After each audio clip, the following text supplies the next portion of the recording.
हरे Krishna class 10 कैसे हैं आप सभी। आज हम करने जा रहे हैं लेक्चर 8.5 जो कि है क्लास 10 साइंस का चैप्टर में 8 हाउ डू ऑर्गेनिज्म रिप्रोड्यूस। इससे पहले बच्चे मैं 4 लेक्चर अपलोड कर चुका हूं 8.1, 8.2, 8.3, 8.4 और इसके रिगार्डिंग वर्कशीट 8.1, 8.2, 8.3 और 8.4 इन सभी वर्कशीट को किया करो। ये सारे क्वेश्चन कितना अच्छा है, आप लेक्चर कर रहे हो देन वर्कशीट कर रहे हो और ये सारे क्वेश्चन ऐसे नहीं, सारे क्वेश्चन सीबीएसई पूछे गए हैं, एनसीईआरटी के एग्जाम्पलर के हैं, एनसीईआरटी के इंपॉर्टेंट क्वेश्चंस हैं। तो इन सबको करके आप सबमिट किया करो। सबमिट कहां करना है? ऑफिशियल टेलीग्राम ग्रुप बना हुआ है, वहां पर आप मैसेज नहीं कर सकते। इसके अलावा मुझे पर्सनली मैसेज कर सकते हो। आपके पर्सनली जो भी डाउट्स है मैं रिजॉल्व करने की कोशिश करूंगा with in a short period of time. And आपसे रिक्वेस्ट है please don't message in the WhatsApp में हम कम्युनिकेट नहीं कर पा रहे हैं, इसलिए आप व्हाट्सएप मैसेज ना कीजिए। बहुत सारे बच्चे व्हाट्सएप में जो डाउट पूछ रहे हैं, ठीक है, तो ऐसे प्लीज व्हाट्सएप ना करें, वो सारी शिफ्ट टेलीग्राम की तरफ है। और आज हम करेंगे लेक्चर 8.5 जहां पर 2 टॉपिक को कवर करने वाले जो कि है reproductive health and the methods of contraception. यहां से भी सीबीएसई क्वेश्चन पूछती है और इसकी लेक्चर की पीडीएफ और आपको जो वर्कशीट आज आपको वर्कशीट मिलेगी जो कि है वर्कशीट 8.5 वो मैं आपको इवनिंग तक अपलोड कर दूंगा। लेक्चर की पीडीएफ और दोनों इवनिंग तक अपलोड होगी। तो आप सभी उस पीडीएफ को कहां से एक्सेस करना है? टेलीग्राम ग्रुप ज्वाइन कर लेना, उसके लिंक डिस्क्रिप्शन दे दी है। और बाकी इसके अलावा इस चैनल पहली बार नए आए हो तो इस चैनल को सब्सक्राइब कर लो, बिकॉज ये चैनल आपकी क्लास 10 की जर्नी के लिए बहुत यूजफुल होने वाला है। Without wasting any time let's go to the video.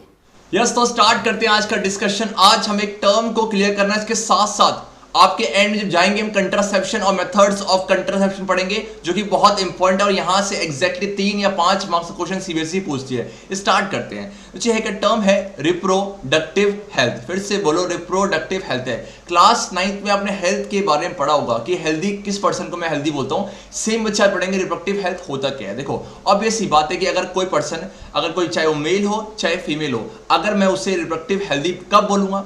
Obviously पहला कंडीशन क्या है कि सर उसके जो रिप्रोडक्टिव सिस्टम है, उनका जो रिप्रोडक्टिव सिस्टम है, चाहे आपकी मेल की बात करूं चाहे फीमेल है, जिसके उसके अंदर जो भी ऑर्गन्स है, चाहे आपका बात करूं टेस्टिस की, चाहे सेमिनल वेसिकल, प्रोस्टेट, सभी के सभी एक नॉर्मल फंक्शन को परफॉर्म कर रहे होते हैं। मतलब कि बहुत सिंपल सी बात है कि सर चाहे मेल चाहे फीमेल हो, उनकी जो रिप्रोडक्टिव ऑर्गन्स है वो कैसे होने चाहिए? हेल्दी होने चाहिए। हेल्दी रिप्रोडक्टिव ऑर्गन्स है और साथ ही साथ बोलो क्या उनके नॉर्मल फंक्शंस को परफॉर्म कर रहे होते हैं। और क्या फंक्शंस होते हैं इनको अपने लास्ट क्लास में कंप्लीटली देखा था। इट मींस बहुत सिंपल सी बात है, हेल्दी रिप्रोडक्टिव ऑर्गन्स इसके साथ नॉर्मल फंक्शन। ठीक है, ऑब्वियस सी बात है कि अगर हेल्दी है तो ये तो फिट होना चाहिए। लेकिन इसके साथ साथ WHO वर्ल्ड हेल्थ ऑर्गेनाइजेशन क्या बोलती है कि अगर किसी पर्सन को हमें रिप्रोडक्टिवली हेल्दी बोलना है तो कुछ और भी पैरामीटर्स हैं जो एड ऑन होते हैं और उससे कंप्लीट डेफिनेशन निकलती है किसकी? रिप्रोडक्टिव हेल्थ की। वो पढ़ते हैं। According to the World Health Organization reproductive health means, अब ये बहुत इंपॉर्टेंट है, total wellbeing in all aspects of reproduction है। इसके साथ साथ रिप्रोडक्टिव ऑर्गन्स जो नॉर्मल फंक्शन कर रहे हैं, इसके साथ साथ कुछ और पैरामीटर्स भी है। कौन कौन से सर? एक तो फिजिकल, एक इमोशनल एंड बिहेवियर एंड आपके सोशल्स है। जब इसके नॉर्मल फंक्शन कर रहे हैं, साथ में इमोशनली चाहे मेल पार्टनर हो चाहे फीमेल, चाहे बिहेवियर हो चाहे आपका सोशल हो, अगर इसके साथ साथ आपका ये प्लस में अगर ये 3 एस्पेक्ट्स फुलफिल हैं तो हम उस पर्सन को क्या बोलेंगे? Reproductively healthy. इसका मतलब कौन है? तो कौन है रिप्रोडक्टिवली हेल्दी? बहुत सिंपल सी बात सर, ऐसे सोसाइटी जहां पर people, therefore a society with people having physically and functionally normal reproductive organs है, इसके साथ साथ normal emotional behavioral interactions among them in all sex related aspects might be called reproductively healthy है। चाहे male partner हो, ठीक है, reproductive organs male partner का ओके है, फीमेल का भी ओके, लेकिन इसके साथ साथ जो मेल पार्टनर और फीमेल पार्टनर चाहिए आपका इमोशनली, बिहेवियरली और आपका जो है सोशली कहीं ना कहीं मेंटेन होनी चाहिए। ऐसा नहीं कि ठीक है आपके रिप्रोडक्टिव ऑर्गन्स फंक्शनल लेकिन इसके अलावा ये पैरामीटर सेट नहीं बैठते, तो ऐसे में उसको रिप्रोडक्टिवली हेल्दी नहीं बोलेंगे। अब बच्चे है क्या, आपने क्लास 9 में पढ़ा होगा डिजीज के बारे में। डिजीज क्या होता है कि सर एक ऐसा स्टेट जहां कंफर्टनेस नहीं होती, एक ऐसा स्टेट जहां पर कंफर्टनेस नहीं होती, और state without comfort is called disease. Obvious सी बात है। अब कुछ डिजीज ऐसी होती हैं जो कि सेक्सुअल कॉन्टेक्ट से हेल्दी इन्फेक्टेड पर्सन से हेल्दी पर्सन ट्रांसफर होती है, और ऐसे डिजीज को हम क्या बोलते हैं? सेक्सुअली ट्रांसमिटेड डिजीज है। इंपॉर्टेंट है, पढ़ना बहुत जरूरी है। तो टर्म है हमारा सेक्सुअली ट्रांसमिटेड डिजीज, जिसे हम प्यार से एसटीडीज बोलते हैं। एग्जाम में से फुल फॉर्म पूछा गया कि what do you mean by STDs and write the full form. STDs क्या? सेक्सुअल ट्रांसमिटेड है। बहुत सिंपल सी बात है, डिजीजेस और infections which are transmitted through sexual intercourse between a male and a female are collectively called sexually transmitted diseases और इसको आप पढ़ोगे कि वेंडरल डिजीज भी बोलते हैं और साथ में रिप्रोडक्टिव ट्रैक्ट इन्फेक्शंस भी बोलते हैं। मींस आपके एक तो एसटीडीज है, क्लास 10 के सिलेबस में सिर्फ एसटीडीज जिक्र है और इसका अदर नेम भी है वेंडरल डिजीजेस और साथ में रिप्रोडक्टिव ट्रैक्ट इन्फेक्शंस है। ये वो डिजीज जो कि आपका मैं बोल सकता हूं कि सर ये इन्फेक्टेड पर्सन है बच्चा पाड़ी, ये बोलो कि आपका इन्फेक्टेड पर्सन है। इन्फेक्टेड पर्सन से आपका हेल्दी पर्सन में कैसे ट्रांसफर हो रहा है, कैसे स्प्रेड हो रहा है? सर बहुत सिंपल है, आपका सेक्सुअल कांटेक्ट से, आपका सेक्सुअल कांटेक्ट से स्प्रेड हो रहा है। ऐसे डिजीज को हम क्या बोलते हैं? आपका सेक्सुअली ट्रांसमिटेड डिजीज। ठीक है, अब आगे बढ़ते हैं। बहुत इंपॉर्टेंट है क्या है कि कौन कौन से डिजीज है, तो ऐसे बहुत सारी हैं, लेकिन जो मेनली आपका क्या है कि सर देखो many disease can be sexually transmitted such as, देखो ऑब्वियस बात है कि अगर पॉजिटिव ऑर्गेनिज्म जो है वो बैक्टीरिया है तो उसकी वजह से दो डिजीज कौन कौन से? Gonorrhoea and syphilis. इंपॉर्टेंट है, पूछा जाता है कि एसटीडीज क्या है और मुझे ऐसे दो डिजीज के नाम बताओ जो कि एसटीडीज हैं और एजेंट कौन है? आपका बैक्टीरियल है। सेम मुझे क्या वायरल, आपका जो वायरस से होता है एक वर्ड्स एंड मोस्ट इंपॉर्टेंट आपका एचआईवी एड्स। एचआईवी एड्स है and what is the full form? AIDS बहुत सिंपल है, हम क्लास 9 में पढ़ चुके हैं, acquired immunodeficiency syndrome. Acquired immunodeficiency syndrome है और इसी का जो वायरस होता है आपका एचआईवी है। अब हल्का सा इन सभी को एक बार देख लेते हैं अच्छी तरीके से। आपको देखिए जब सबसे पहले हम पढ़ेंगे इस गोनोरिया को मैं नेक्स्ट स्लाइड में कवर करूंगा, इस गोनोरिया को मैं नेक्स्ट स्लाइड में कवर करूंगा। अब इस सिफिलिस के बारे में हल्का देखते हैं। सिफिलिस है क्या? Syphilis is a sexually transmitted infection caused by a type of bacteria known as what? आपका ट्रिपोनेमा, ठीक है, आपका ट्रिपोनेमा पैलिडम। ये वो वायरस है ये वो बैक्टीरिया है जिसकी वजह से क्या होता है? सिफिलिस होता है। वैसे आपको नाम ध्यान नहीं रखना है और सिफिलिस में कुछ इस तरीके से बेसिकली आपका ये जो है रिप्रोडक्टिव ट्रैक्ट को हो गया, जेनिटल ट्रैक्ट हो गया, उनको इन्फेक्ट करते हैं और साथ में कोई स्किन में कुछ इस तरीके से हो जाता है। ठीक है, ठीक है, अब आगे देखें। ठीक है, अब सेकंड आपका क्या वार्ड्स है? वार्ड्स है क्या? Warts are raised bumps on skin. कुछ इस तरीके दिख रहा है आपको, दिख रहा है कुछ तरीके बम्स, इसी को बोलते हैं आपका रेज बम्स। आपको दिख रहा है इस तरीके से, हल्का सा आइडिया ले लो। Warts are raised bumps on your skin caused by the human papillomavirus है। ये आपका जो है मैंने कहा था देखो ये जो वार्ड्स है किससे होता है? वायरस से होता है। तो उस वायरस का नाम है HPV ह्यूमन पैपिलोमावायरस है। और सेम आपका जो सिफिलिस है किससे होता है? आपका ट्रिपोनेमा पैलिडम से। और बाकी गोनोरिया और आपका एड्स बहुत सिंपल है कि सर आपका एड्स किससे होता है? एड्स आपका ह्यूमन इम्यूनोडेफिशिएंसी वायरस। ठीक है, आगे बढ़ते हैं उस तरीके से। अब देखो ये HIV human immunodeficiency virus is a virus that attacks the, और ये इंपॉर्टेंट है कि सर जगह मान लो कोई पर्सन जो है वो एड्स से इन्फेक्टेड है, वो आपका जो एड्स से इसको एड्स हो रखा है, तो ऐसे में बॉडी के वो कौन से पार्ट को सबसे ज्यादा इफेक्ट करता है? तो सर वो है आपका इम्यून सिस्टम। यस, ये वही इम्यून सिस्टम है जो कि आपको बाहर के डिजीज से बचा के रखता है, बाहर के इन्फेक्शन से बचा के रखता है। अगर किसी इंसान का इम्यून सिस्टम बहुत कमजोर हो जाए तो ऐसे में उसको हल्का सा बीमारी होगा ना तो उसे बड़ा इन्फेक्शन हो जाएगा। बिकॉज क्यों? उसका इम्यून सिस्टम कमजोर हो चुका है, इसलिए एड्स में इंसान बहुत पतले हो जाते हैं और इवेंचुअली डेथ हो जाती है। ये नॉन ये क्यूरेबल नहीं है, ये अच्छे आपको ध्यान रखना, ये क्यूरेबल नहीं है। लेकिन जो गोनोरिया सब है अगर इसको अर्ली स्टेज में डिटेक्ट कर लिया जाए तो उसे प्रिवेंट किया जा सकता है। लेकिन आपका जो एड्स है आपका नॉन क्यूरेबल है, इसे क्योर नहीं किया जा सकता है। तुमने हल्का सा आइडिया लिया एग्जाम पॉइंट ऑफ व्यू से, आपको इनके नाम ध्यान नहीं रखने, बस ये ध्यान रखना कि बैक्टीरिया से कौन कौन से होते हैं, आपका वायरस से कौन से होते हैं। बाकी मैंने हल्का सा आपको आइडिया देता क्लियर हो जाए। अब हल्का सा इस गोनोरिया को समझते हैं। देखो क्या आपको दिख रहा है गोनोरिया के बारे में समझते हैं। गोनोरिया है क्या? देखो gonorrhoea is a sexually transmitted disease that can infect both men and women. It can cause infections in the genitals है। genitals क्या होता है? आपने देखा होगा कि सर जैसे फीमेल आपका मेल जेनिटल होता है, आपका मेल जेनिटल है, ठीक है, और सेम आपका फीमेल जेनिटल है, ये वो ऑर्गन है जो कि आपके रिप्रोडक्शन काम आता है। फीमेल जेनिटल है, ठीक है, इस तरीके से आपका जैसे पेनिस हो गया मेल पे आपका, और रेक्टम हो गया and throat. It is a very common infections specially among young people ages 15 से 24 ईयर्स, ठीक है, इस तरीके से। और ये किससे होता है? सर मुझे पता है बैक्टीरिया से होता है। उस बैक्टीरिया का नाम क्या है? Neisseria gonorrhoea. दिखते हैं कैसे? कुछ इस तरीके से दिखते हैं आपका नाइजेरिया गोनोरिया, ये वो बैक्टीरिया है जिसकी वजह से आपको गोनोरिया होता है, ठीक है, ठीक है। अब इसका मतलब क्या देखा हमने? हल्का से देखा कि सर एसटीडीज क्या होती हैं? Sexually transmitted disease. और जहां बच्चे हमने क्या देखा? जहां सर हमने देखा कि कौन कौन से आपका एक बैक्टीरिया से होते हैं, वायरस से, बैक्टीरिया से गोनोरिया एंड सिफिलिस, बैक्टीरिया से क्या आपको गोनोरिया एंड सिफिलिस, एंड नीचे आपको बोलो क्या वायरस से कौन से? वार्ड्स एंड एचआईवी एड्स है। आगे बढ़ते हैं कुछ तरीके से क्या है। अब अच्छे आगे है क्या कि ठीक है मान लो कि अगर हम चाहते हैं कि आपका मेल है, बिकॉज ऑब्वियस ही बात है जनरेशन ऐसे मेल और फीमेल है, अगर इफ दे वांट कि हम ठीक है ये जो है सेक्सुअल कांटेक्ट कर रहे हैं, सेक्सुअल कांटेक्ट के टाइम पे कैसे आप बच सकते हो, कैसे आप सेक्सुअली ट्रांसमिटेड डिजीज से बच सकते हो, उसको देखते हैं कि तो सोल्यूशन है क्या। तो सोल्यूशन क्या है? ऑब्वियस बात है क्या? पहला, avoid sex with unknown partners या मल्टीपल पार्टनर के साथ सेक्स को अवॉइड करो। सेकंड क्या? Always use condoms. ये पढ़ेंगे बैरियर होता है, ये एक तरह का जो है ये एक तरह का फिजिकल बैरियर है, ये आपका मेल और फीमेल दोनों के लिए अवेलेबल होते हैं। फिजिकल बैरियर से पढ़ेंगे अच्छे फिजिकल बैरियर्स है, ये आपका दोनों के लिए होता है, आपका मैन के लिए भी होता है और सेम बच्चे आपका वुमेन के लिए भी होता है। तो इसका इस्तेमाल आप कर सकते हैं कंडम्स का, जिससे क्या होगा, जिससे सर आप जो है सेक्सुअल कॉन्टैक्ट कर रहे हो लेकिन बच्चे आप क्या एसटीडी से बच सकते हो। थर्ड केस क्या है, in case of doubt go to qualified doctor for early detection. मैंने बार बार बोला है कि एड्स को छोड़ के अगर आप अगर आप उसके अर्ली स्टेज में अगर आपको डिजीज का आइडेंटिफिकेशन कर लेते हो तो ऐसे में प्रिवेंशन जो है काफी इजी हो जाता है, आप काफी इजीली रिकवर कर सकते हो। In case of doubt go to qualified doctor for early detection and get complete treatment if diagnosed with disease है। तो वही बात बोली कि अर्ली स्टेज में आप डिटेक्ट कर लो और ऐसे में क्या आप आराम से उससे जो है लड़ सकते हो, उससे जो क्योर कर सकते हो। तो ये सोल्यूशन है। बेसिकली पूछे आते हैं कि बताओ what do you know STDs, और मुझे वायरस और बैक्टीरिया के नाम बताओ, साथ ही में क्या है, साथ ही में हम देखा क्या सोल्यूशन है, कैसे आप इनसे बच सकते हो। अब आगे बढ़ते हैं।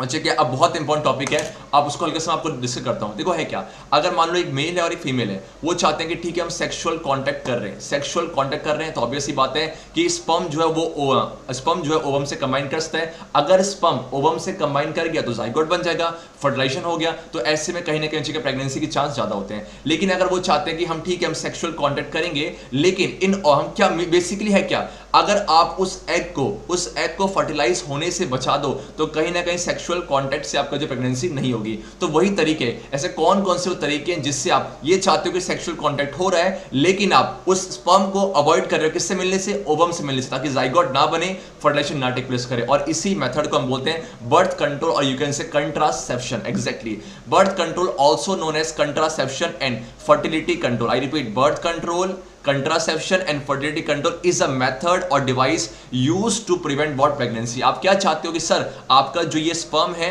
ये आपका स्पर्म प्लस में आपका जो ओवम है, स्पर्म और जो ओवम है वो आपका कंबाइन ना हो, बिकॉज अगर कंबाइन हो गया तो क्या बन जाएगा, जाइगोट है, और इसी प्रोसेस को हम क्या बोलते हैं, फर्टिलाइजेशन है। तो हम कुछ ऐसा कुछ बोल सकते हैं कि हम ऐसे कुछ मेथड्स का इस्तेमाल करेंगे जो इस स्पर्म को ओवम से कंबाइन करने से रोकेगा कि ठीक है अगर कंबाइन हो भी गया तो कुछ ऐसे भी होते हैं। और तो हम कैसे आपका जो है किन किन तरीकों से इन दोनों को कंबाइन होने से रोकेंगे, उन्हीं तरीकों को बोलते हैं methods of contraception. I repeat, methods of contraception से। ये बहुत इंपॉर्टेंट है, यहां से सीबीएसई एग्जैक्टली क्वेश्चन पूछती है, इसको समझते हैं एक चार्ट से। तो ठीक है, मेथड्स ऑफ कंट्रासेप्शन के अंदर आते हैं। सबसे पहले मैकेनिकल बैरियर में हम कुछ बाहर से डिवाइस का इस्तेमाल करेंगे, जैसे आपका क्या कंडम, ये आपका बेसिकली मेल के लिए भी आता है, आपका ये कंडम बच्चे जो आपका मेल के लिए भी आता है, आपको बताया कि फीमेल के लिए। सेम बच्चे क्या सर्विकल कैप है, ये सिर्फ फीमेल के लिए आता है, सिर्फ बच्चे किसके लिए आता है, फीमेल के लिए आता है। वो करते क्या है, बेसिकली आपका मैन है वो आपका जो पेनिस है ना, पेनिस, उस पेनिस में देखेंगे, पेनिस में कवरिंग कर लेते हैं बाहर, एक रबड़ से कवरिंग कर लेंगे। उससे क्या होगा कि ठीक है वो सेक्सुअल कांटेक्ट कर रहे हैं, लेकिन जो आपका बाहर जो सीमेन का जो इजैकुलेशन होता है, जो बाहर सीमेन का इजैकुलेशन होता है, जो बाहर निकलता है, उसको आप रोक सकते हो। अगर इसको रोक दे, सोच के बोला, अगर सीमेन ही नहीं, सीमेन उस ट्यूब के अंदर रह गया तो क्या बच्चे ओवम से कंबाइन कर पाएगा, नहीं है। सेम बच्चे वही है कि ठीक है आपका जो है मान लो मेल नहीं कर रहा, फीमेल इस्तेमाल करिए, बात एक ही है, आप ये चाह रहे हो कि स्पर्म और ओवम कंबाइन ना करें। सेकंड में क्या है, सेकंड आता है केमिकल मेथड्स है। यहां पर केमिकल मेथड्स में क्या होता है, आपने देखा होगा कि फीमेल के अंदर सेक्स हार्मोन होते हैं, कौन कौन से, एक बच्चे होता है आपका ईस्ट्रोजन, बच्चे एक आपका होता है ईस्ट्रोजन, और एक बच्चे क्या प्रोजेस्टेरोन है। बेसिकली यही वो है जो कि आपकी ओव्यूलेशन, जो कि बच्चे आपके ओव्यूलेशन प्रोसेस को कंट्रोल करते हैं। तो ऐसे में बाहर से क्या करते हैं, बाहर से इन दोनों का देखो, या फिर सिर्फ एस्ट्रोजन या सिर्फ प्रोजेस्टेरोन या दोनों का कॉम्बिनेशन लेते हैं। इससे क्या होता है, इससे बच्चे आपका ये कहीं ना कहीं आप हार्मोन्स के, अपने हार्मोन्स के लेवल को बढ़ा दिया या घटा दिया, तो इससे आपका जो ओव्यूलेशन प्रोसेस को डिले हो जाता है, या बाकी जो पैरामीटर्स कंट्रोल कर लेते हैं, और उससे आपका जो ओवर रिलीज होता ही नहीं है। तो और ऐसी मेथड को क्या बोलते हैं, पिल्स। और क्या केमिकल मेथड्स के अंदर पिल्स आता है। पिल्स बेसिकली क्या है कि सर इन दोनों का कॉम्बिनेशन आप बोल सकते हो। देन मुझे ये वेरी इंपॉर्टेंट है, IUCDs, इंट्रा यूटेराइन। मुझे क्या फुल फॉर्म क्या है इसकी, इंट्रा बोलोगे आपका इंट्रा, बाकी हम इस हर को डिटेल में पढ़ने वाले हैं। इंट्रा यूटेराइन, सी से क्या कंट्रासेप्टिव, सी से आपका है कंट्रासेप्टिव, और डी से क्या डिवाइस। ठीक है, अब इसे समझते जाओ, बाकी मैं इसकी नोट्स दे दूंगा डिस्क्रिप्शन में, आप डाउनलोड कर लेना। इंट्रा यूटेराइन कंट्रासेप्टिव डिवाइस है, और इसके अंदर लूप और कॉपर टी आते हैं। इसको भी छोड़ दो, मैं आगे जब जाऊंगा तो कंप्लीट डिस्कस करूंगा। ठीक है, और लास्ट में क्या सर्जिकल मेथड से इंपॉर्टेंट है, वैसिकोटॉमी सुना, नसबंदी, वही आपको क्या है सर्जिकल मेथड। आपका मेल्स में, जो मेल्स में सर्जिकल मेथड्स हैं उसे हम बोलते हैं वैसिकोटॉमी, और जो फीमेल्स में आपका उसे क्या बोलेंगे, टिबिकोटॉमी है। बाकी मैं इसे डिस्कस करने वाला हूं आगे। ठीक है, और हाँ खुद सोचो कि मान लो आप कंट्रासेप्टिव मेथड का इस्तेमाल कर रहे हो, तो किस कंट्रासेप्टिव को मैं आइडियल बोलूंगा। An ideal contraceptive should be user friendly होने चाहिए, ऑब्वियसली बात है, इजीली अवेलेबल होना चाहिए, इफेक्टिव होना चाहिए एंड रिवर्सिबल विद नो और एटलीस्ट साइड इफेक्ट, और कोई भी साइड इफेक्ट नहीं होना चाहिए, अगर हो भी तो बहुत कम हो। अगर ऐसा है तो उस कंट्रासेप्टिव को क्या बोलेंगे, आइडियल कंट्रासेप्टिव है। तो हम क्या देख रहे हैं कि sir what are the methods of contraceptions and what do we mean by contraception है। कंट्रासेप्शन वाला कि सर स्पर्म और ओवम को कंबाइन होने से रोक दो ताकि प्रेगनेंसी ना हो, और कौन कौन से तरीके हैं, वो 4 तरीके ये हैं जो कि आपके एनसीईआरटी के कोर्स सिलेबस में है। अब बढ़ते हैं आगे की तरफ है। अब मैं इन सभी को एक एक डिस्कस करने वाला हूं। Let me change the colour of the pen. सुंदर पेन लेते हैं कुछ तरीके से कि पॉइंट आउट, एक सेकंड, ठीक है। इंक कलर लेते हैं सुंदर सा, कौन सा, रेड। चलो बेटा आगे बढ़े, चलो।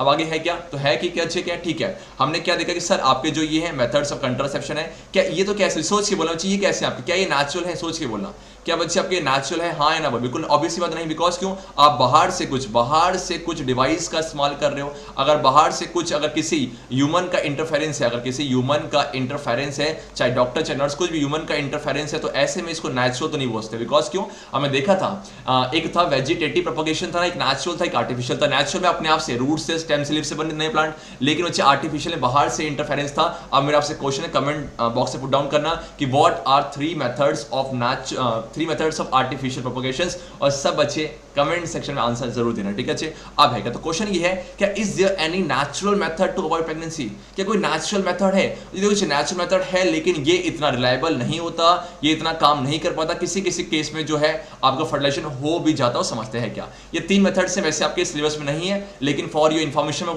एक हल्का सा इनको आइडिया है क्या। देखो, natural method works on the principle of avoiding chances of ovum and sperms meeting. बात वही कहना चाह रहे हैं कि आपका ओवम को स्पर्म से कंबाइन होने से नहीं देंगे, कि बेसिकली यही प्रोसेस जहां पर हम ये कुछ तरीके लाएंगे जहां पर स्पर्म जो है वो ओवम से कंबाइन ना करे, ताकि फर्टिलाइजेशन प्रोसेस टेक प्लेस ना करे। बहुत सिंपल समझते हो है क्या, फर्टिलाइजेशन है।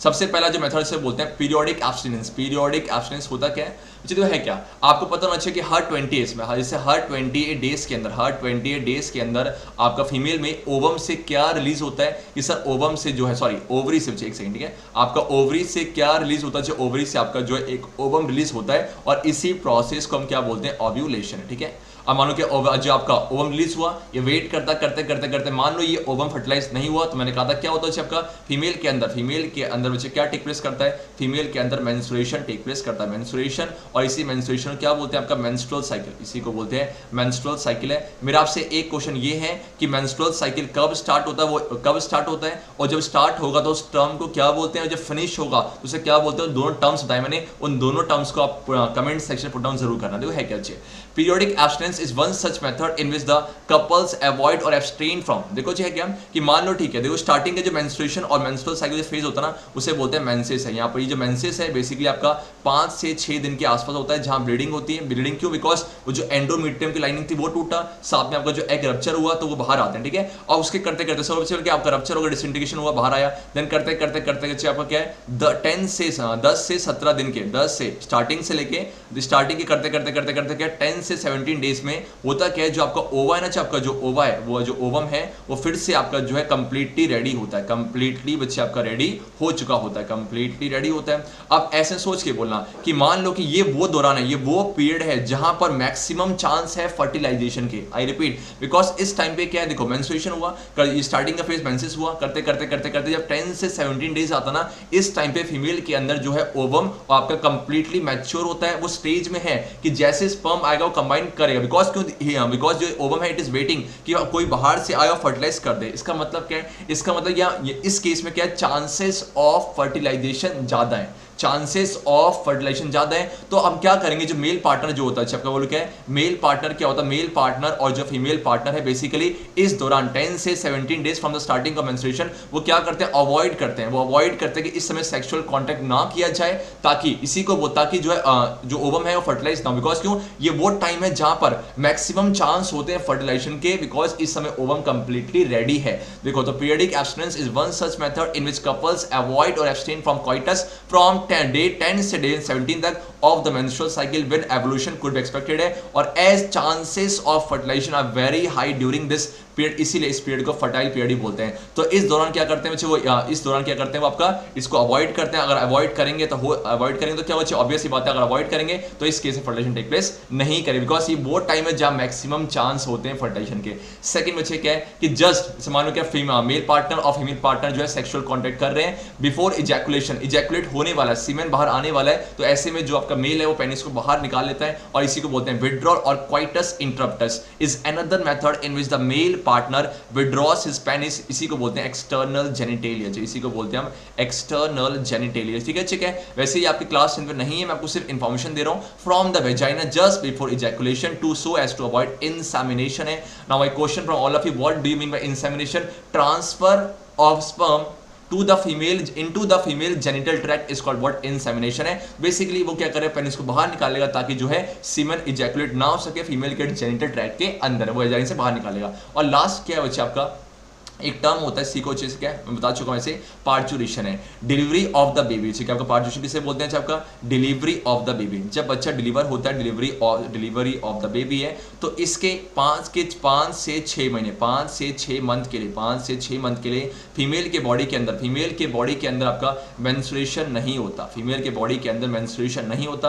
अब एक क्वेश्चन है, अगर मेंस्ट्रुएशन नहीं है इसका मतलब क्या है? ऑब्वियस सी बात है कि सर आपका जो ओवम है वो जो रिलीज नहीं हो रहा, ओवम रिलीज नहीं हो रहा, मतलब क्या है कि सर ओव्यूलेशन टेक प्लेस नहीं करता। आप सोच के बोलना, अगर इस दौरान 5 से 6 मंथ के ऐसा जो है ओव्यूलेशन नहीं हो रहा है, तो अगर वो सेक्सुअल कॉन्टेक्ट करेंगे, स्पर्म एंट्री कर भी रहा है, तो किससे फर्टिलाइज करेगा? अब जो ओवम तो बना नहीं है, बिकॉज इस 5 से 6 मंथ के दौरान पार्चुरेशन डिलीवरी के 5 से 6 मंथ तक आपका जो ओवम रिलीज नहीं होता, और ऐसे में अगर वो सेक्स करते भी हैं तो वो आपका जो स्पर्म किससे कंबाइन नहीं करेगा। ठीक है, देखो lactational amenorrhoea, absence of menstruation method is based on the fact that ovulation and therefore the cycle do not occur during the period of intense lactation. जब लैक्टेशन क्या होता है? जब मदर अपने बेबी को फीड कराते हैं, मिल्क को फीड कराती है, उसी पीरियड को बोलते हैं लैक्टेशन है, फॉलोइंग पार्चुरेशन है। तो उसके 5 से 6 मंथ तक आपका जो है लैक ऑफ ओव्यूलेशन होगा, और इसी वजह से क्या आपका स्पर्म जो है ओवम से कंबाइन नहीं करेगा। तो ये तो थे नेचुरल मेथड्स है। अब हम जो पढ़ने वाले क्या कौन कौन से आर्टिफिशियल मेथड्स हैं, जो हम देखते हैं फिजिकल बैरियर है, तो वो सब पढ़ने जा रहे हैं। चलो इस तरीके से देखो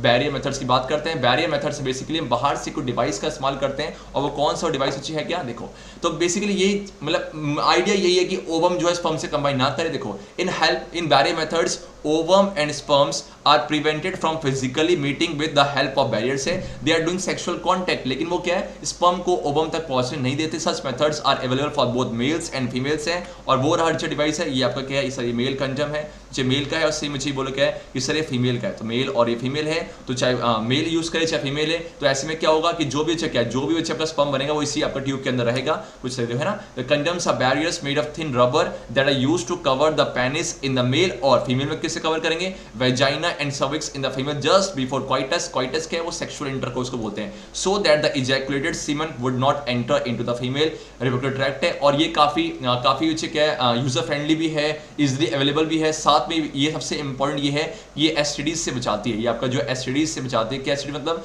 सेक्सुअली ट्रांसमिटेड डिजीज। बोलो कि आपका सेक्सुअली ट्रांसमिटेड डिजीज से बचाती है, इसीलिए इसका यूज बहुत ज्यादा बढ़ चुका है। सेक्सुअली ट्रांसमिटेड डिजीज है, बिकॉज है क्या, बिकॉज अगर सेक्सुअली ट्रांसमिटेड डिजीज कब होता है कि सर जब आपका सीमन जो है फीमेल बॉडी के अंदर एंटर कर जाए, या फिर जो फीमेल का क्या जब वो इंटरकोर्स कर रहे हैं, तो ऐसे में ये एंटर कर ही नहीं पा रहा, तो ऐसे में एसटीडीज के चांस बहुत कम हो जाते हैं। ठीक है, आगे बढ़े। और हाँ, और इसके अलावा कि जो कंडम्स के अलावा जो है फीमेल के लिए डायफ्राग्राम्स और सर्विकल कैप्स भी होते हैं। इस तरीके से देखो डायफ्राग्राम नीचे दिख रहा है आपको, क्या डायफ्राग्राम से कवर कर दिया वजाइना के आगे, और डायफ्राग्राम के साथ स्पर्मिसाइड का इस्तेमाल करते हैं। बेसिकली क्या होते हैं, ये जेल एक क्रीम होते हैं जो कि स्पर्म्स को किल करते हैं, जो कि बच्चे आपके स्पर्म को किल करने का काम करते हैं। तो आपका जो डायफ्राग्राम है उनका स्पर्मिसाइड के साथ यूज किया जाता है। देखो डायफ्राग्राम्स एंड सर्विकल कैप्स कुछ इस तरीके से आर आल्सो दिख रहा है आपको, स्पर्मिसाइड क्रीम, ये क्रीम है, इनके साथ इस्तेमाल किया जाता है। Are also barriers made of rubber that are inserted into the female reproductive tract to cover the cervix during coitus है। और ये क्या करते हैं सर, ये आपका ब्लॉक कर देते हैं। किसको ब्लॉक करेंगे कि स्पर्म की एंट्री को ब्लॉक कर देंगे।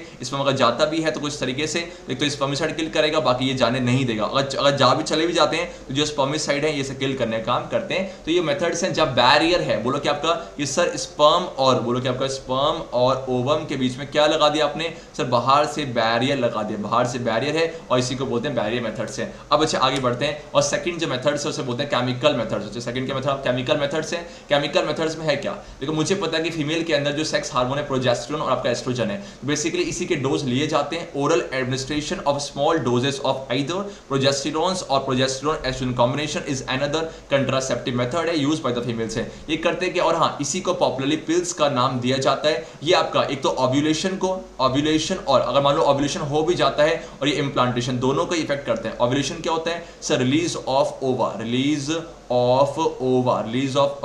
ओवम बिकॉज सिंगुलर है। फ्रॉम कहां से बच्चे? फ्रॉम आपका ओवरी, इसी को बोलते हैं ओव्यूलेशन है। और एक है इम्प्लांटेशन, अटैचमेंट ऑफ द आपका अटैचमेंट ऑफ द किसका attachment? Attachment of the blastocyst है टू द यूटेराइन वॉल में जो अटैचमेंट होता है इसी को बोलते हैं इम्प्लांटेशन है। अगर इम्प्लांटेशन ही नहीं होगा तो क्या गेस्टेशन पीरियड अगर नहीं है तो मान लो कि अगर फर्टिलाइजेशन हो भी गया उसके साथ साथ क्या है जो बच्चा का जो डेवलपमेंट हो रहा है वो टेक प्लेस नहीं करेगा तो इसको इफेक्ट करते हैं। देखो pills are very effective and with lesser side effects and are well accepted by the females है। और कुछ इस तरीके से मार्केट में पिल की फॉर्म बिकते हैं, ठीक है। तो ये केमिकल मेथड्स में क्या पढ़ा किसके बारे में? पिल्स के। पहला था बैरियर मेथड्स है और ये केमिकल है। जहाँ बेसिकली पिल के बारे में पढ़ा। पिल्स होते क्या है? ये प्रोजेस्टेरोन्स और प्रोजेस्टेरोन एस्ट्रोजन कॉम्बिनेशन है। ये किसको इफेक्ट करते हैं सर? ये ओव्यूलेशन प्रोसेस को और आपका इम्प्लांटेशन को है, ताकि आपका जो है डेवलपमेंट अगर मानो फर्टिलाइजेशन हो भी गया डेवलपमेंट टेक प्लेस ना करे। अब बच्चे आगे बढ़ते हैं कुछ तरीके से। ये वेरी इंपॉर्टेंट है, इंट्रा यूटेराइन कंट्रासेप्टिव डिवाइसेस है। कुछ इस तरीके समझो कि आपको दिख रहा है ये क्या है? आपका ये जो है इसी को बोलते हैं यूटेरस। बच्चे क्या आपका यूटेरस है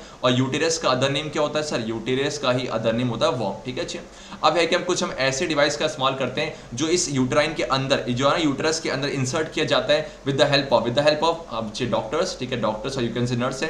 डॉक्टर्स और नर्स की मदद से जो है इस बाहर से डिवाइस को इंसर्ट किया जाता है। और जो यहाँ पर इंसर्ट दिखाया गया ये है क्या है? ये आपका है कॉपर टी। इस इंट्रा यूटेराइन कंट्रासेप्टिव डिवाइस के अंदर जो एग्जांपल है वो कौन सा है? कॉपर टी है। कॉपर टी है। देखो कॉपर क्यों? बिकॉज कॉपर से मेटल से बना होता है। टी क्यों? बिकॉज देखो टी शेप होता है, ठीक है। इसको प्यार से बोलते हैं CUT बोलते हैं। CUT है। ये करते क्या बेसिकली? मान लो क्या सपोज यहाँ से स्पर्म की एंट्री हुई, यहाँ से मान लो स्पर्म की एंट्री हुई है, करते करते कर जाएंगे तो ये जो कॉपर टी है वो क्या रिलीज करेंगे सर? कॉपर टी है वो कॉपर आयंस रिलीज करते हैं। आपको कॉपर आयंस रिलीज करेंगे और ये क्या करेंगे? स्पर्म की एक तो मोटिलिटी को, स्पर्म्स को एक तो किल करते हैं। किल के साथ साथ क्या है? इसकी जो मोटिलिटी है, जो मूवमेंट करने की पावर है उसको डिक्रीज कर देंगे ताकि वो वहां तक पहुंच ही ना सके। तो कुछ इस तरीके से काम करते हैं कॉपर टी, ठीक है। आगे बढ़ते हैं क्या? This devices are inserted by doctors और expert nurses in the uterus through vagina है। They can be categorise as non medicated है, जहां पर लिप्स लूप आता है और साथ में कॉपर टी आता है। कॉपर टी कॉपर 7 है। और इसके साथ अलावा एक तो ये है जहां पर कोई डिवाइस है, साथ में कुछ ऐसे डिवाइस होते हैं जो कि हार्मोन को रिलीज करते हैं। कौन कौन से? IUDs,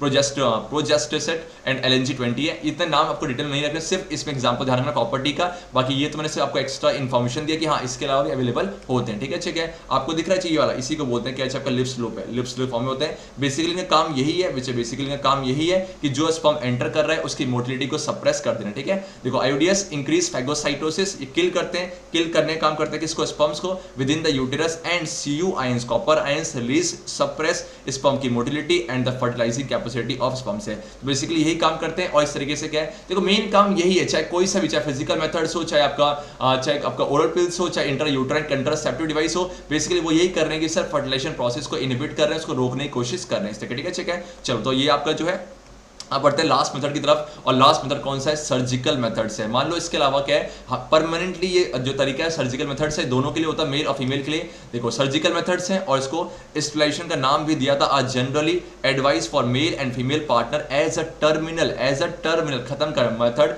to prevent any more pregnancy है। और कुछ इस तरीके से दिख रहा है, क्या दिख रहा है? एक फिगर देखो इसको, जो ये किसके लिए? आप देखो ऑब्वियसली बात है कौन सा रिप्रोडक्टिव सिस्टम है सर? ये तो मेल रिप्रोडक्टिव सिस्टम है। और ये कौन सा बेटा? फीमेल है। तो मेल में जो होता है, मेल को stimulation procedure in the male is called vasectomy and female के लिए ट्यूबोटॉमी का नाम दिया था। क्यों? देखो बहुत सिंपल है, इसमें करते क्या है? देखो जो वास्ट, देखो जिसमें है क्या, ये जो वेसिकोटॉमी नाम आया किसके से? आपका इसे बोलते हैं आपका ये वास्ट डिफरेंस की वजह से आया, ये आपका वास्ट डिफरेंस की वजह से आया है, ठीक है। और बेसिकली और यहाँ पर जो ये थे ना, मैंने देखा था फैलोपियन ट्यूब, आपका जो है फैलोपियन ट्यूब, और इसी को क्या बोलते हैं? फैलोपियन ट्यूब को ही हम ट्यूबिकोटॉमी का नाम देते हैं, इसी को हम ट्यूबिकोटॉमी का नाम देते हैं, इसकी वजह से आया, ठीक है। होते दे चुके हैं बिकॉज मुझे पता है सर ये आपका ये टेस्टिस से स्पर्म बनाया। अब स्पर्म को ले जाने का काम कौन करता है सर? एक ट्यूब करता है, डक्ट करता है, इसी को क्या बोलते हैं? वास्ट डिफरेंस है। अब आपने क्या करा? बाहर से सर्जरी के थ्रू, आपने सर्जरी के थ्रू क्या करा? इसको क्या कर दिया? देखो इसे कट कर दिया।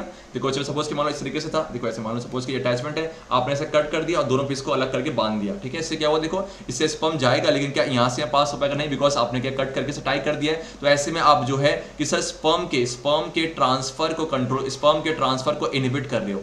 स्पर्म के ट्रांसफर को अपने इनहिबिट कर दिया ताकि जो है स्पर्म जा ही नहीं पाए। सेम बच्चे वो ये बताओ ये क्या है कि सर ये दिख रहा है जो फिंगर लाइक प्रोजेक्शन से बोलते हैं फिम्ब्रिय, ये फिम्ब्रिय का नाम दिया था। फिम्ब्रिय क्या करता है, ओव्यूलेशन होने के बाद ओवम को कैरी करता है। अब उसको बताओ अगर ये मान लो आपने कुछ ऐसा करा कि ये जो है चेक देखो ऐसे ऐसे करते करते करते करते जो है ना ये रहा और आपने यहाँ से कट कर दिया, तो क्या ओवम वहां तक पहुंच पाएगा? ऑब्वियसली वैसे आपका जो ओवम है वो वहां तक पहुंच ही नहीं पाएगा। तो बेसिकली जिस तरह स्पर्म के मूवमेंट को कंट्रोल कर दिया, वैसे आपने ओवम का जो है जिस ट्यूब से जाता था आपका यूटेरस के पास इंप्लांट होने के लिए, उसी को आपने कट करके टाई कर दिया और इसको बोलते हैं कि आपका, और देखो ये फैलोपियन ट्यूब एंड ट्यूब, तो ट्यूब से नाम आया ट्यूबिकोटॉमी, ठीक है। और सेम वास्ट डिफरेंस है कि आपका वेसिकोटॉमी, ठीक है। ठीक है, देखो in vasectomy a small part of vas deferens is removed और tied up through a small incision on the scrotum में। बेसिकली जो स्क्रॉटम होता है वो हल्का सा कट लगा के जो है इस तरीके से इस मेथड को परफॉर्म किया जाता है। और small whereas in tubectomy a small part of the fallopian tube is removed और tied up through a small incision, हल्का सा कट लगा के जो है बेसिक आपका जो है इसको कट करके टाई करता कि वे आपका जो मेल गैमेट और जो फीमेल गैमेट उसका ट्रांसफर ही ना टेक प्लेस करे, और ट्रांसफर ही नहीं होगा। तो ऐसे बच्चे क्या फर्टिलाइजेशन टेक प्लेस नहीं करेगा, क्या फर्टिलाइजेशन टेक प्लेस करेगा? नहीं करेगा। और ये मेथड जो है बस इसका ये लूप होल है, इसका जो है फॉल्ट ये है कि इसके बाद ना चाहे मेल हो चाहे फीमेल हो बहुत वीक हो जाते हैं, अंदर से बहुत कमजोर हो जाते हैं, नसबंदी बहुत कमजोर हो जाते हैं, ठीक है। तो इस तरीके से सर्जिकल मेथड से चलो, तो मेनली वेस्कोटॉमी एंड ट्यूबिकोटॉमी ध्यान रखना और डायग्राम के थ्रू आपको समझाना है। अब अच्छे आगे बढ़ते हैं। तो इस तरीके से हमने क्या देखा अच्छे, इस तरीके से हमने देखा कि कौन कौन सी वो बातें थी, कौन कौन से मेथड से जिससे आप फर्टिलाइजेशन को रोक रहे हो, उन्हीं को बोलते हैं मेथड्स ऑफ कंट्रासेप्शन। एक तरह के अच्छे क्या है, बर्थ कंट्रोल भी कर सकते हो, आपका जो है कैसे आप फर्टिलिटी को, कैसे जो फर्टिलाइजेशन को रोक सकते हो इस मेथड से, कंप्लीट देखे 4 मेथड से। अब अच्छे कुछ महत्वपूर्ण बातें हैं, कुछ महत्वपूर्ण बातें ये हैं कि आप खुद बताओ क्या ये सब मेथड जो है नेचर ने हमें पावर दिया हुआ कि ठीक है हम रिप्रोडक्शन करके अपने जैसे इंडिविजुअल्स को जन्म दे सकते हैं, लेकिन ऐसे बाहर ह्यूमन का इंटरफेरेंस हो रहा है और ह्यूमन क्या कर रहा है, अपने आप को सेटिस्फाई करने के लिए बाहर से मेथड्स का इस्तेमाल कर रहा है। तो कहीं ना कहीं बच्चे ठीक है ये पॉपुलेशन कंट्रोल कर रहा है, ऑब्वियस सी बात है पॉपुलेशन कंट्रोल कर रहा है और ये नेचर है, तो ये सब मेथड्स जो है अवेलेबल भी हैं, कर पाते हैं, लेकिन कहीं ना कहीं नेचर से खिलवाड़ है कि नहीं है? ऑब्वियस सी बात है नेचर से खिलवाड़ है। एनिमल्स में इतना नहीं होता बिकॉज ह्यूमन बींग्स बहुत एडवांस है। तो ऐसे कुछ बातें हैं। पहली बात क्या है, it needs to emphasise that the selection of a suitable contraceptive method and it use always be undertaken in consultation with qualified medical professionals है। हमेशा एक डॉक्टर की राय होनी चाहिए, ऐसा नहीं कि सिर्फ आपने पढ़ा हुआ से इंप्लीमेंट कर रहे हो। सेकंड क्या है, one must also remember that contraceptives are not regular, बहुत इंपॉर्टेंट है, contraceptives are not regular requirement for the maintenance of reproductive health है। कंट्रासेप्टिव किसी किसी केस में यूज किया था, लेकिन बच्चे क्या है ये कहीं ना कहीं एक नेचुरल रिप्रोडक्टिव इवेंट के खिलाफ है। तो कहीं ना कहीं बच्चे क्या है एक नेगेटिव अप्रोच भी है, हम हमेशा नेचर से खिलवाड़ कर रहे होते हैं, तभी ये सब जो नेचुरल कैलामिटीज आते हैं, कहीं बोलते हैं ना कि हम नेचर से खिलवाड़ कर रहे हैं तो नेचर से बदल लेते हैं। देन नो डाउट ऑब्वियस ही बात है कहीं ना कहीं अच्छी क्या है इसने पॉपुलेशन को कंट्रोल किया है, पॉपुलेशन को चेकआउट किया है, लेकिन इसके अलावा बहुत सारे जो है चाहे फीमेल हो चाहे मेल हो सफर करते हैं। However there possible ill effect like nausea, abdominal pain, break through bleeding, ठीक है, इरेगुलर मेंस्ट्रुअल ब्लीडिंग और even breast cancer, though not very significant, should not be totally ignored है। इसके साथ साथ साइड इफेक्ट भी हो सकते हैं, ठीक है। और ऐसे में कहीं ना कहीं बच्चे यही बोलना कि मेल जो है अगर मेल और फीमेल दोनों अगर अपने जो है दोनों सेटिस्फाई हैं कि ठीक है हम जो कंट्रासेप्शन इस्तेमाल कर रहे हैं, तो दोनों को एक दूसरे का ध्यान रखना चाहिए। ऐसे नहीं कि सिर्फ अपने कंट्रासेप्शन को रोकने के लिए, बिकॉज इसके बहुत सारे साइड इफेक्ट्स होते हैं जो कहीं ना कहीं चाहे मेल और फीमेल को वीक कर देते हैं। तो ऐसे में दोनों जो होते हैं बहुत सपोर्टिव होने बहुत जरूरी है, दोनों बहुत सपोर्टिव होने बहुत जरूरी है, क्योंकि पहले क्या होता है कि कंसल्ट कर लेते हैं कि ठीक है, लेकिन बाद में बहुत सारी बातें होती हैं। तो इस तरीके से महत्वपूर्ण बातें हैं,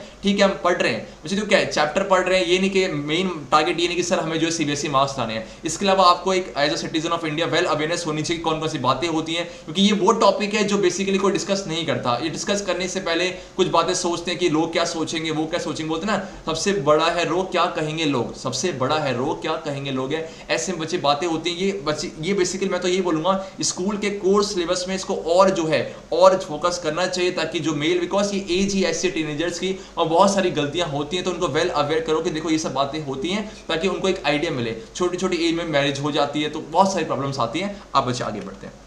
अच्छा क्या है देखो अब ये टॉपिक जो है कुछ इस तरीके से है, ये टॉपिक भी ऐसा है कि पढ़ाते वक्त इमोशनल फील होता है, इसे बोलते हैं फीमेल फेटिसाइड। कुछ इसमें है क्या, देखो है क्या कि आपका यूटेरस के अंदर, आपका जो यूटेरस के अंदर जो आपका यूटेरस या जो इसको बोलते हैं आपका गर्भाशय वॉर्म के अंदर फीटस को किल करना, आपका फीमेल चाइल्ड को किल करना, बिकॉज माना जाता था पहले सोसाइटी में कि अगर मैं मेल और फीमेल को कंपैरिजन करूं, ऐसा लोगों का, ऐसे अनपढ़ लोगों का कहना था कि जो फीमेल होते हैं वो फीमेल और मेल अगर कंपैरिजन करूं तो मेल कई गुने आगे जो है आगे होते हैं। रीजन क्या है कि फीमेल की शादी करनी पड़ती है, दहेज देना पड़ता है, मतलब एक डफर जो अप्रोच होते हैं उसे कहते हैं। तो कहीं ना कहीं क्या पहले यह था कि सोसाइटी में लोग इतने एजुकेटेड नहीं थे, अनएजुकेटेड लोग थे, तो फीमेल को बेसिकली सप्रेस किया जाता था कि अगर फीटस में, बिकॉज पहले कुछ तरीके ऐसे होते हैं, पढ़ेंगे तो इसे बोलते हैं एम्नियोसेंटेसिस। ये वो तरीका है जिससे आप क्या है बेसिकली जब बच्चा यूटेरस के अंदर है तो उस पर आइडेंटिफाई कर सकते हो कि पार्टनर कौन सा आपका जो है बच्चा वो मेल है कि फीमेल है। अगर फीमेल है तो जो अनपढ़ लोग क्या करते हैं, इसे किल करवा देते थे, इसे किल करवा देते थे, और इसी को बोलते हैं female foeticide. The practice of killing a female child inside the worm is called female foeticide है। और कहीं ना कहीं ये बहुत ही एक मतलब क्या ये वो स्टेप है जो कहीं ना कहीं गवर्नमेंट को कंट्रोल करना चाहिए, और गवर्नमेंट ने बहुत सारे मेजर्स निकाले भी हैं इसे कंट्रोल करने के लिए। और चीज़ वो क्या है, और अगर आपके पास एक हेल्दी सोसाइटी है, अगर आपके पास हेल्दी सोसाइटी है, तो हेल्दी सोसाइटी वो है जहाँ पर लोग सारे एजुकेटेड हैं, और वहाँ पर अगर मेल और फीमेल की बात करूँ तो दोनों का रेशियो कितना होना चाहिए। ऑब्वियस ही बात है, अगर 50 मेल्स हैं तो 50 फीमेल होनी चाहिए, अगर 60 मेल तो 60 फीमेल है। ऐसा नहीं कि मेल ज़्यादा फीमेल कम नहीं बचे, और दोनों का अगर रेशियो निकालो कितना आएगा, 1:1। क्या आएगा, चलो 1:1। इट मीन्स आपका किसी भी हेल्दी सोसाइटी के लिए, अगर मैं किसी सोसाइटी को हेल्दी बोल रहा हूं तो वहां मेल और फीमेल का रेशियो कितना होना चाहिए, तो वहां पर रेशियो 1:1 होना चाहिए। जो कुछ इस तरीके से देखो क्या गर्ल का प्रॉपर राइट होता है, पर लेकिन यहां पर कुछ इस तरीके से किल कर दिया जाता था, जो कि बहुत ही क्रूअल एक्ट होता था। लेकिन अब इसे कंट्रोल करा जा रहा, लोग एजुकेटेड हो रहे हैं, अब मेल और फीमेल कहीं नहीं। आजकल तो फीमेल जो है मैं आपका जो गर्ल जो है कहीं ना कहीं खुलेआम टक्कर दे रही है मेल को, ऐसे में इक्वल अपॉर्चुनिटीज है। बहुत सारे जो है अब तो जो है बहुत सारे आपका जो प्रिवेंशन ले चुके हैं, बहुत सारे आपका जो है बहुत स्टेप्स गवर्नमेंट ले रही है इन सब चीज़ों को कंट्रोल करने के। लेकिन अभी भी कुछ गांव ऐसे हैं जहां पर ये प्रैक्टिस को अभी भी शायद परफॉर्म किया जा रहा है। तो ऐसे में रिक्वेस्ट है कि ये बहुत ही क्रूअल एक्ट है, प्लीज ऐसा ना कीजिए। गर्ल्स और बॉयज दोनों के इक्वल राइट्स हैं, उनको ही इक्वल हक है। कुछ एक छोटी सी बात है, वो कन्या है और वो ही जन्मदाता है, तू होता कौन है जो तू उसे ही मिटाता है। जो बहुत छोटी सी बात है, ये जो है हम सबको जो है क्या, हमें हमारी अप्रोच ये नहीं होनी चाहिए कि हम सर चैप्टर्स खत्म कर रहे हैं हमें आता है। लेकिन बच्चे इसके साथ साथ आपको सोसाइटी को एजुकेट करना चाहिए, बिकॉज मेन वही है कि आपने जो सीखा वो अब इम्पार्ट करो बाकी सब लोगों को, ताकि वो भी वेल अवेयर हो। दिक्कत तब आती है जब लोग अनएजुकेटेड होते हैं, पता ही नहीं होता, बस बातें कर रहे हैं। गाँव जो होता है ना, दादा से सुनी थी, दादा ने दादा सुनी थी कि ऐसा होता, कस्टम चला रहा है, लेकिन it needs to be change. जरूरत है उसको चेंज करने की, और जरूरत चेंज तभी कर पाएंगे जब पहला बदलाव हम खुद ही हो। जब तक हम खुद चेंज नहीं होंगे,